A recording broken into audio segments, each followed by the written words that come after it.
Hello YouTube! Bonjour à tous, bienvenue sur AquarioTube. Donc aujourd'hui on va faire une vidéo pour vous parler un petit peu d'une installation CO2 dans l'aquarium. Donc je vais vous présenter un petit peu ce qu'il vous faut acheter et ensuite on va bien sûr parler du budget que ça représente, du coût de cet achat et ensuite du budget. Donc si vous souhaitez faire une installation CO2 autre que le CO2 que vous faites vous-même avec les levures et le sucre ou le bicarbonate et l'acide citrique, il vous faudra une bouteille de CO2. Voilà, donc pour utiliser les bouteilles de CO2, la première chose, ça va être un détendeur. Donc il y a plusieurs sortes de détendeurs. Les détendeurs avec électrovanne ou sans électrovanne. Personnellement, je vous préconise les détendeurs avec électrovanne. Ça permet de couper automatiquement le CO2 pendant la nuit, parce que la nuit, le CO2 ne sert à rien. Et si on le coupe, ben, c'est tout simple, on économise 50% de CO2. Voilà, donc moi, j'ai pris un détendeur avec électrovanne. Je l'ai payé 100 €. Voilà, donc ça, c'est l'investissement de départ. Le détendeur électrovanne était équipé du compte-bulle que vous pouvez voir ici. Voilà, donc première chose à acheter, c'est un détendeur et une électrovanne. Voilà. Ensuite, il va vous falloir acheter un bulleur. Donc, le bulleur, il est là. Voilà, on le voit ici. Donc, il y a plusieurs tailles de bulleur. Mais là, pour le coup, il faut faire confiance au vendeur en fonction des litrages. Donc, un buller essentiel si on veut faire des jolies petites bulles. Alors, il y en a qui choisissent des flippers, d'autres des cloches à CO2. Moi, je pense que le buller fait des bulles très très fines. Voilà. On peut les voir ici. Voilà, elles sont vraiment très fines. Donc, pour moi, le buller, c'est la meilleure chose. Donc, il y a plusieurs types de bullers.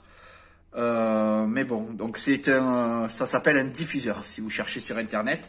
Voilà, donc ça aussi, ça fait partie des achats qu'il vous faut sur la ligne.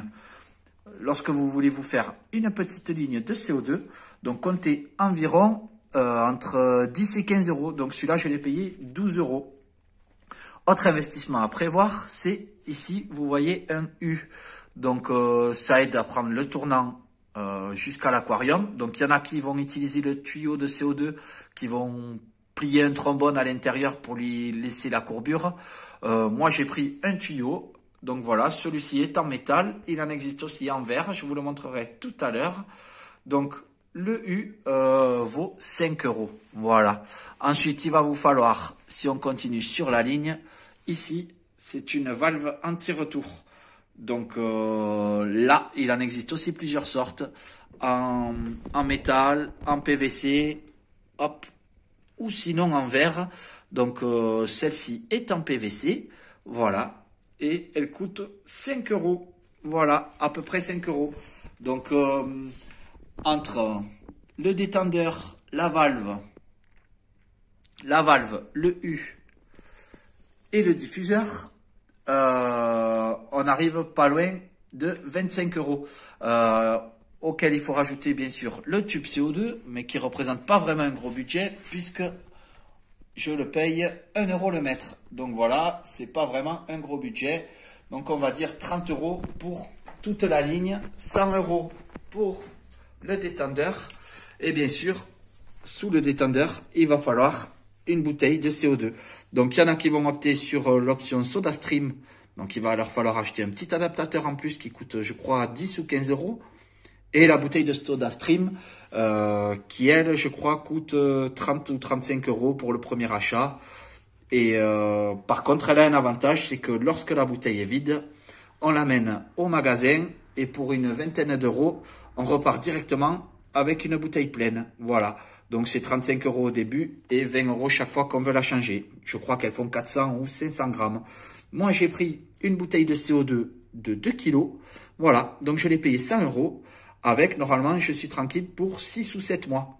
Voilà. Donc, sur une ligne avec la bouteille de CO2, détendeur électrovanne, compte-bulle, diffuseur et clapet anti-retour, il y en avait pour 230 €. Voilà. Donc ensuite, j'ai lancé un deuxième bac et j'ai décidé de mettre un CO2 splitter plutôt que de racheter une deuxième installation complète de CO2. Donc le CO2 splitter, on le voit au-dessus en argenté, donc on peut splitter 3 voies avec. Ça va jusqu'à 6 voies et c'est à peu près toujours le même prix. Donc je l'ai payé 40 € le splitter CO2. Voilà. Ensuite, je suis parti vers ici et je vais vous montrer un autre clapet anti-retour. Voilà, donc celui-ci, il est en verre. Il a l'avantage de fonctionner avec la gravité. Donc a priori, c'est les choses qui sont les plus durables dans le temps. Voilà, donc c'est simplement la gravité qui fait retomber la petite pièce en céramique à l'intérieur et qui empêche l'eau de descendre. Donc ce clapet anti-retour, je l'ai payé 5 €. Finalement, c'est pas vraiment très cher. Donc autant se prendre un joli clapet anti-retour et qui sera durable dans le temps. L'autre que je vous ai montré, je ne sais pas vraiment combien de temps il va durer. Ensuite, là-haut, on a un compte-bulles en ligne. Voilà, donc celui-ci est en verre aussi. Voilà, donc ce compte-bulles, je l'ai également payé 5 €. Voilà, et un petit tube en verre. Voilà, vous avez vu celui en métal. Là, vous avez le U en verre. Voilà, donc pour faire, si je prends un peu de recul, voilà, une montée sur le côté de l'aquarium pour redescendre jusqu'au diffuseur. Voilà, donc pour cette ligne-là, avec le CO2 splitter, la montée et la redescente, il y en a pour 60 €. Voilà, donc en gros, j'en ai eu pour 290 € pour arroser les deux aquariums. Voilà, alors j'ai pris bien sûr la grosse bouteille de CO2 pour être tranquille un petit moment. Voilà, l'avantage c'est que j'ai une petite boutique aquariophile à côté de chez moi et donc il peut me les faire recharger pour 40 €. Voilà, donc c'est sûr que j'ai fait l'option d'être tranquille pendant un petit moment. Voilà, et puis c'est un premier investissement au départ, cette grosse bouteille, mais après, pour 40 €, j'ai 2 kg de CO2 contre 20 € et 400 grammes de CO2 ou 500 grammes avec SodaStream. Donc pour moi, le choix était vite fait. Voilà, donc bien sûr, c'est un budget. C'est un budget, le CO2. Faut surtout se dire que c'est un investissement de départ. Parce qu'après, évidemment, le CO2 en lui-même ne coûte pas très cher. Si avec 40 € j'en ai pour 6 mois, c'est quelque chose que je peux complètement me payer. Voilà. Donc par contre, l'investissement de départ, il est quand même assez conséquent. Après, la différence est énorme. Sur les plantes, on voit tout de suite, immédiatement, que les croissances vont beaucoup plus vite. On a beaucoup moins de problèmes d'algues. Voilà, donc c'est vraiment un cap que j'ai franchi et que je ne regrette absolument pas. Voilà pour ceux qui veulent mettre en place un système de CO2. Vous savez un petit peu tout ce qu'il vous faut pour équiper la ligne. Vous avez vu les deux types de compte-bulles, les compte-bulles en ligne ou le compte-bulles qui est fixé là-haut. Alors mon petit retour personnel, c'est que c'est quand même plus pratique un compte-bulles fixé directement à la sortie du détendeur. Parce que pour le réglage, c'est quand même beaucoup plus immédiat. On voit immédiatement combien de bulles on met par seconde ou par minute si vous voulez. Et voilà. Ah. Petite reprise de vidéo, j'ai été interrompu par un coup de téléphone et on n'entendait que la sonnerie sur la fin de ma vidéo. Donc, il faut rajouter aussi un drop checker, voilà, et le petit réactif qui va avec. Le drop checker permet de connaître le niveau de CO2 dans le bac. Voilà, le liquide est bleu, il vire au vert quand on est bon et au jaune s'il y a trop de CO2. C'est en fait un testeur de pH, vous pouvez voir sur internet, c'est assez bien expliqué. Je crois qu'on peut même se fabriquer le réactif à la maison. Mais bon, voilà, il y en a pour une douzaine d'euros pour le drop shaker plus le réactif. Et on change le réactif une fois par mois. Voilà, donc je ne sais pas combien de doses on peut mettre. Je pense qu'il y en a pour 6 mois de réactif dans le petit flacon. Donc autant pas s'embêter à fabriquer son liquide. Enfin, voilà, moi c'est ce que je pense. Voilà, donc ce petit drop shaker à 12 €, il faisait partie des 230 € annoncés dans la première ligne de CO2.